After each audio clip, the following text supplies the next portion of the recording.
Alright, people, it's Big Brexit Dave here, coming to you from another episode of Dave's Deep Dives on the Degenerates podcast channel. This is where I, Dave, take a much more in-depth view into an upcoming fight, and today's fight might be the biggest fight of the year in the rematch between Anthony Joshua and Andy Ruiz. I think by the time this video will be uploaded, it'll actually be today. So that'll be Saturday, December the 7th, over in Saudi Arabia. Now, before I get into any of my analysis, I just want to point out that there will be no live streaming our reactions. This fight, simply because of the time differences. Being in the US, ring walk is at like 4 p.m. Dan's still at work. And me and I fucking forgot his name. Me and Clive will be out running errands and shit, so we won't be able to do that. Let's get into what happened in the first fight. Now, it was a massive fight. It was meant to be Anthony Joshua's big kind of introduction to the US boxing scene. He'd never fought on US soil before, so he was fighting at Madison Square Garden, and it was going to be a big introduction to possibly the biggest heavyweight in the world against Miller, Big Baby Miller, who unfortunately failed a drug test 5 weeks out from the fight and got pulled out. So they look for a replacement. They've been looking a while, they've been searching a while, and up comes Andy Ruiz. 33 fights, 21 by the way of knockout. I think that's what he won. Wait, 30. I think he was 33-1. Yeah, because he lost on points to Joseph Parker. He's 33 wins, 21 by the way of knockout. Nobody really ever heard of him. Came in like a miniature butterbean. Came in at 274 pounds. He's massive. I think he's the biggest heavyweight in the division right now. I think he was giving up 10 inches on the reach advantage to Joshua, and Joshua coming in like a fucking Greek god. I mean, have we ever seen anybody look as chiseled, as deity-like as Anthony Joshua? I don't think we have. Came in, looking at the face-off, it looked like it was going to be a walk in the park. It looked like somebody had broken in and just taken some valid opponent's place in Andy Ruiz. But everything changed in that third round. Joshua knocked him down with a good 1-2 that kind of shook Ruiz a bit. And I think when he was sat down on the floor, he was like, well, I can either curl up, let this man come right at me, beat me all over the park, and the ref wave it off in another 15 seconds, or I can say, fuck it, start swinging for the fences. Maybe I get caught with one, maybe I go down, maybe I catch him with one, maybe he goes down. At least I'll go out fighting. That's exactly what he did. He came in, he ate a massive right straight, which I don't think many people are talking about. He ate it, carried on fighting, and then the shot, as most people describe it, as the shot from the gods, came in. I think it was a left, wasn't it? It was a left hook that came round and caught Joshua kind of on the middle of the side of the head, if you know what I mean. In an area where, if you listen to a lot of fighters talk about being hit in that area, it's like there's a headache, that kind of like a fire pit that occurs right at the front of your head. And your body just isn't there. Your legs are going all over the place. Your mind's there, you know what you're doing, but your body's just like fucked. And you saw AJ do the dance, the dance we see so often when fighters get fucking rocked. Dropped him. He held on for the most of the round and then got dropped again. He never really recovered from that, Joshua. He got knocked down 4 times total in the fight, and that last knockdown, he just looks defeated. You see, they zoom in on him, he's kneeling on the floor, and he's kind of laughing, he's smiling at it.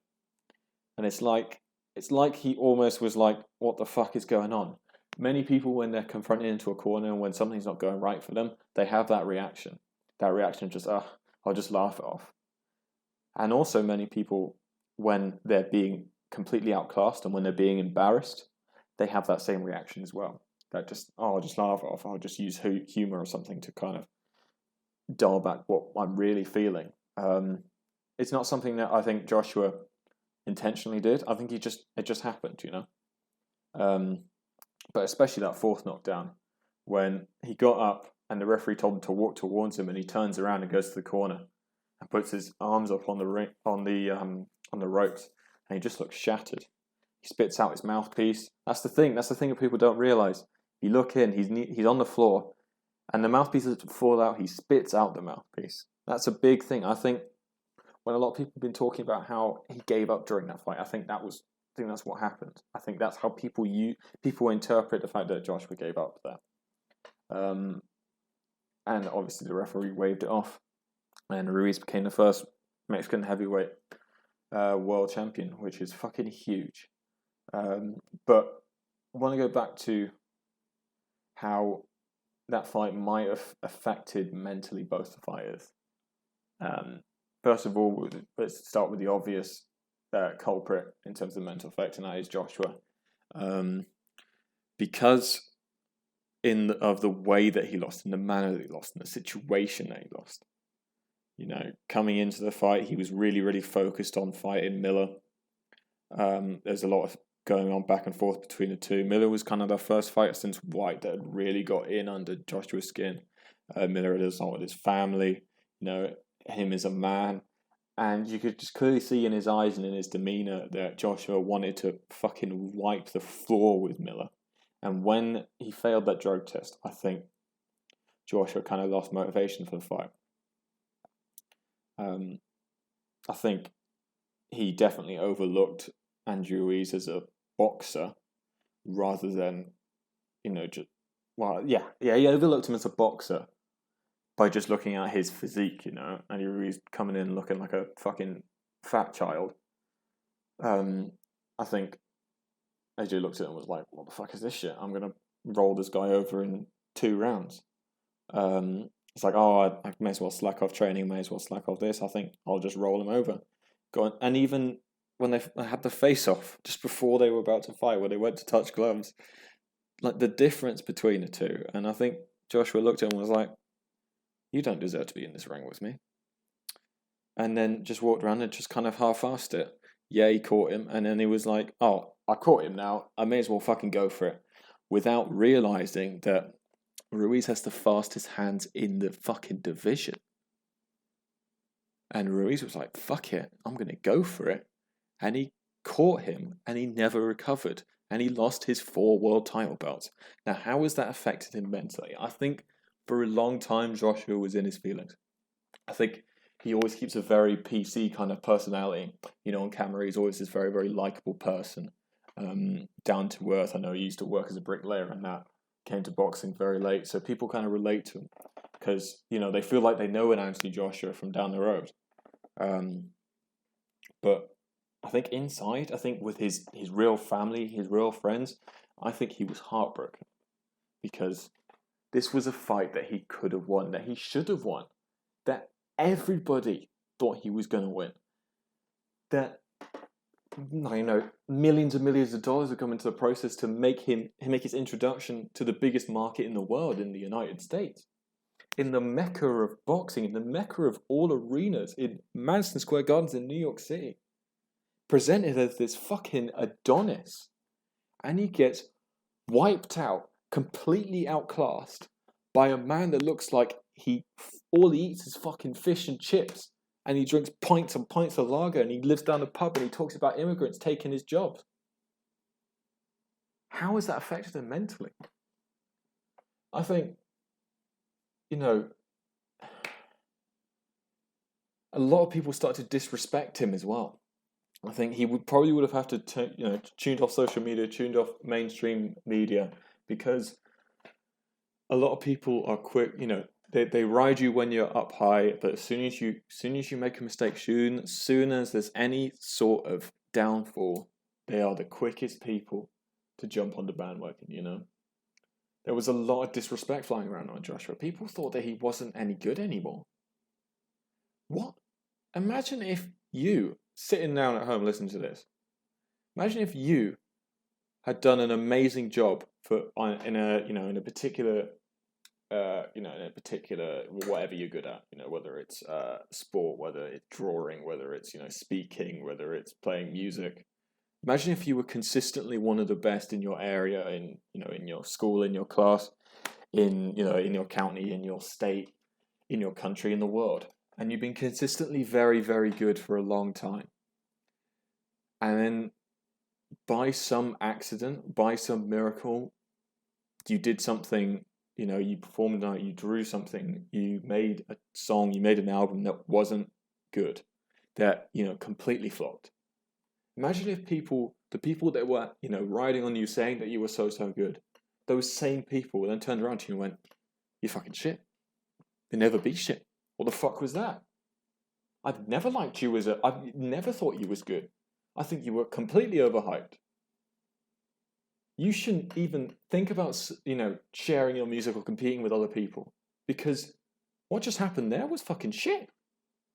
Now, translate that back to Anthony Joshua. Now that I've described that to you, how does that make you feel? Yeah, I don't know. I know it makes me feel like absolute fucking shit. It makes me feel like the worst person in the world. And imagine what it feels like for Anthony Joshua. The man had millions of eyes on him and he fucking broke down. Mentally, that must have shot that man to pieces. But I don't know. There's an old saying goes that, that fucking old Rocky saying, Sylvester Stallone, it's not about how hard you get hit, it's about how hard you get hit and how you get up, That's the fucking worst fucking hold on, let's cut that. Fucking hell, I butchered that shit. No, it's not about how hard you get hit, it's about how hard you get hit and you keep moving forward. It's about how hard you get up. It's about how you rise from defeat, how you rise from negativity and you become a new person. I think we've seen parts of that from Anthony Joshua. We've seen it in the face-off. We've seen it in the head-to-head, like the head-to-head whatever, when they sat down with Sky. And you saw there was a different side mentally with Joshua. I think there's just this internal fire into him. He's been a lot of quotes from him in interviews saying that he's ditched some of the strength and conditioning, he's ditched some of the weightlifting, and he's gone back to more boxing based conditioning.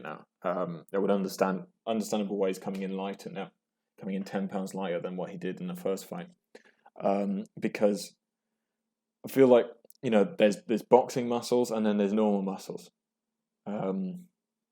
There's a difference. Just because you can bench press 300 pounds doesn't mean you can throw a good right straight. And I think he realized that a bit, and he was like, I need to develop my boxing muscles. I'm not using these weightlifting muscles here. I'm not using them in the fight. I'm using these specific boxing muscles. Why aren't I specifically training these muscles? Because these are the only muscles that I'm going to use in a fight, And I think he's had that time. He's had that change in routine, that change in mentality. He didn't go with wholesale changes to his trainer and shit. He just made small, incremental little changes that would make him return back to the sport that he loved, make him return back to that mentality he had before his massive, breakout fight with Klitschko, where he fell in love with the game, and you can see that in his eyes now. You can see that in the way that he talks, his mannerisms. There's only a slight change, but you can see that now clearly, that mentally he is a different person. And I think when it comes to fight night, when it comes to December the 7th,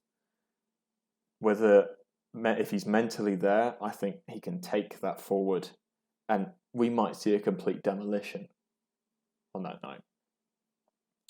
Now I know that was kind of long-winded, but I got in a roll there, so if I can deal with it. But now we're going to talk about the mental effect for the other fighter, Andy Ruiz, the first Mexican heavyweight world champion ever. The man is in the history books. Came in short notice, 5 weeks, zero-based training on Anthony Joshua before that. Came in at 274 pounds, looking like a fucking fat ass, looking like a fucking alky, Came in to this fucking godlike man, looked like he was sculpted out of stone, looked like he was a fucking Greek god. Came in and slapped him all over the park. Won fucking 4 belts. Entered that arena, a relative nobody. Came out of it, fucking world champion. Now, what does that do to you mentally? Like, no one in his family's ever going to have to work again. The fucking paycheck and the fucking money that he's brought in since that fight is fucking astronomical. Like, he's changed the people that are closest around him in life forever. He's changed his kid's life forever. There's part of me that thinks, when you're in that situation, do you lose passion for your sport? We've seen it before with fighters when they get a lucky win and there's a bit of time before a rematch. You know, they get that new car, they buy that new house for their mum, they get iced out, and they come with the rematch and they're not the same fighter. And it's clear to see that mentally they're just not there. Maybe they get overrun by the fame, they get overrun by the new amounts of wealth that have come into life, and they can't handle it, and they get slapped up by arguably the better fighter. Well, we see that with Ruiz. We've seen him drive around in a Rolls Royce. We've seen him iced out. We've seen him, he's taking care of his kids and stuff. I'm not saying that he shouldn't have done that. Obviously, he should have done. He took advantage of a monetary blessing in his life, and he fucking fair play to him. But mentally, has that lost any sort of passion, any sort of drive that he's felt for boxing? And will that affect him on fight night? Will he also go into there thinking, I slapped up Joshua all over the park. I think this is going to be way fucking easier. And, with this weight, with the quality and the standard that these people are fighting at, all it takes is one little lapse in concentration. All it takes is one punch, and your fight could be over. Now, will Ruiz carry that mindset? That's the big question. This might be the key to the fight. Will Ruiz go into the fight on Saturday going, I've earned my money here, got my 15 minutes of fame, I think I'm over my head here. I'm not saying that he's going to roll over. What I am saying, though, is that he might get, stage fright or whatever. He might get, that come down, that, I've got that massive high and now I've got this massive low. He might have just lost passion for the sport. Maybe he hasn't trained as hard. Maybe he's, not quite mentally there. Maybe he's not watched enough film. Whereas on the other side, Joshua has been all he's been focused on in the past 4 months is this fight. Ruiz, not so much. Maybe he comes into this fight and he's thinking this is going to be a walk in the park. And that's where it gets dangerous for him. That's where he could lose this fight. 90% of fights are won on the mental side. We've seen it with people getting into, seen it with fighters getting into other fighters' heads. And the fight's won before they've even stepped in the ring. Is this going to be another case of that? It'll be very, very interesting to see, and I think it'll be very evident if it is the case on Saturday. Now, that was a very long-winded explanation again. I'm going fucking in on these. I'm not sure whether a lot of these are making sense, but there we fucking are. Let's get to the big one. The reason why you've clicked on this video, the reason why you are now almost 90 minutes into this fucking video and you're like, what's the fucking point? What's this guy talking about? How I think the fight is going to go. Now, if Ruiz is going to win, this is how he's going to do it. He comes in 10 pounds heavier, 284 pounds. He's the heaviest heavyweight in the division. And that's saying something, Heavyweight's the fucking highest weight class. And he's the heaviest of the heaviest. He's clearly not going to go in and try and outbox, outmaneuver Anthony Joshua. He's going to go in and he's going to try and fucking brawl with him. He's going to try and make it a disgusting, ugly, dirty fight. I'm not talking about foul play here. I'm talking about lots of clinching, lots of close punches, lots of very tight guarded, how we see Derek Chisora fight. Just not pretty boxing, but effective boxing if done correctly. That's one avenue you can take with a heavier way. Or is he going to come in using those very, very fast hands and those very powerful hooks that he usually throws, and he's going to go for it early? We know from countless fights, not just the first fight, that Anthony Joshua does not defend well against punches. He doesn't dodge them. He kind of just stands there and takes them We've seen that multiple times. He's been rocked by multiple fighters in multiple times. Dillian White, Vladimir Klitschko, Joseph Parker had him on the ropes for a little bit, Andy Ruiz, even Carlos Takam had him rocked for a little bit. We've seen it before. Can Ruiz go in, and if he's just going to go in and just throw his hands as quickly as he can, and if one of them lands, game over. That's what, because with the weight difference makes a bit of a change. £10 is a lot. £10 is a lot to gain and to lose. And it's clear to see that their tactics aren't, going to be one like, oh, we're going to stay on the upside. We're going to pick our chances. We're going to pick our moments. We're going to look to win this fight on points. No, fuck that. That's not how they won that fight. They won that first fight because he came in and he applied the pressure. He took Joshua into deep waters and Joshua couldn't handle it. And he caught him and he never recovered. That is there's Joshua's only loss on his resume. But right now, that's the best way to fight him. And Andy Ruiz is probably the best in the world to imply that tactic. Why wouldn't they do the same thing again? I mean, obviously, he might get caught.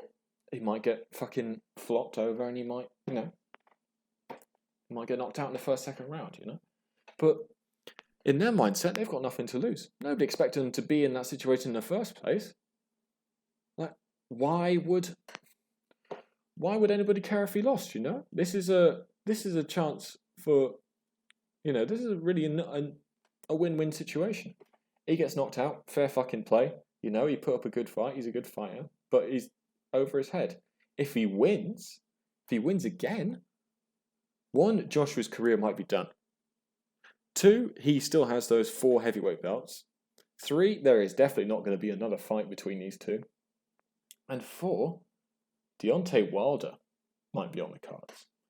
We all know that Wilder Fury fight is coming up on the 22nd of February, I think. If Ruiz wins this fight and he employs that tactic, he's got a fight with Deontay Wilder coming up, which will be astronomical for it. That's a chance for him to unify the division, people. And why wouldn't he, skip on that opportunity to be a unified divisional champion by employing the best tactic he knows and he can fight? Just kind of makes sense, really. On the Joshua side, Joshua comes in £10 lighter. He's gone the opposite way with it. Joshua also has the reach advantage and the height advantage. Now, if he's going to win this fight, he's going to have to fight very similarly to like he fought Joseph Parker. Fight behind his jab, kind of technically outbox Ruiz. He has a 10.5-inch reach advantage. If he wants Ruiz to stay on the outside, Ruiz is going to stay on the outside.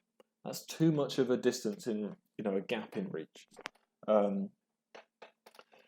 AJ definitely has the technical ability to keep Ruiz off for rounds.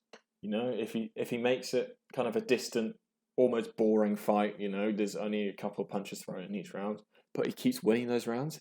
If they're little kind of ticky-tack rounds where people only land 4 or 5 good punches, and he wins the rounds and he keeps mounting up this pressure. He could find himself in round 7, round 8, 3 or 4 rounds up on the card. And if that's the case, Ruiz knows he's not going to be able to win it on points. He's going to have to go for it. He's going to have to go for it. He's going to have to take more chances. He's going to have to take more risks. He's going to have to step inside the pocket a little bit more. And then I think that's where Joshua will take his opportunity. I think when Ruiz starts to take more risks, starts to come inside, he's already got a bit of a shaky defense anyway. And with Joshua's power and his finishing ability, he'll be more than confident in him finishing off Andy Ruiz. In Joshua's mind, he is 10 times a better boxer than Andy Ruiz. Why wouldn't he use his physical advantage that he was fucking born with? He didn't have to work on those advantages. He was fucking born with it to his advantage. In the same way that why wouldn't Ruiz use his advantages, his fast hands, and his mental drive and his fucking massive fucking bollocks attitude to go for it to his advantage, Why wouldn't he use that to his advantage? he's more than capable of winning this fight in a later round and knocking him out and winning the fight on points. Kind of making a boring fight, making a ticky-tack fight. People might not want to see that, People fucking love the heavyweight division recently simply because of because it's more exciting, There's a lot more fucking knockouts. The fight can end at any moment. We saw that with fucking Deontay Wilder at the, what was it? Fucking 2 weeks ago. But at the end of the day, if Joshua's going to win this fight, he's not going to win it in a typical kind of how heavyweight fights have gone recently. He's going to use his reach. He's going to stick behind the jab. He's going to land combinations. Not often, but in good enough combinations in certain times in the rounds. He's going to take those rounds. He's just going to add up totals in rounds. And then when Ruiz comes forward, starts taking those more risks in those light rounds, those hard-hitting punches are going to be felt more and more and more. That 1-2 combination that floored Andy Ruiz in the 3rd round, had it been landed in the 9th round or the 10th round, he wouldn't have got up. And he certainly wouldn't have been right mentally and the fight would have been stopped. And that goes the same way. If Ruiz had landed that left hook that he landed in the 3rd round in the 9th or the 10th round, there's no way Joshua would have got up. Those harder punches are felt much more differently in those later rounds. You were a lot more tired. It takes you more time to recover. Now Joshua might use that tactic and employ it at a later round to make it easier for him to finish. Because Ruiz is not going to back down. Ruiz is not going to be one of those fighters where he just tightens his glove up, doesn't fucking fight at all, and the fight's over in 15 seconds. That's not going to be Andy Ruiz. Andy Ruiz is going to fucking go for it regardless. Joshua's going to have to time it. Joshua's going to want to be that relentless finisher, step inside the pocket and start throwing punches when Andy Ruiz is as tired and as mentally and physically incapacitated as possible. And the way to do that is to frustrate him by using his jab and doing it in the later rounds, latest round as possible. But at the same time, you don't want to be too tired, That's why I think if I had to boil it down, I think it would probably be to the 8th or 9th round. That's when I really see Anthony Joshua take over. Now I got a bit ahead of myself there. This has been a long fucking video. I mean, credits if you've watched this because it'll only be the fucking just one photo on the screen, so there's nothing to see. And I've been fucking rambling, bro. My prediction for the fight is Anthony Joshua to win it by knockout in the 9th round. That's my prediction. But saying now, I wouldn't be surprised if Ruiz wins it early, and I wouldn't be surprised if Andy Joshua wins it on points. That's what I'm going to say. But yeah, that's going to wrap it up for my deep dive. I know I didn't really have any examples on the screen.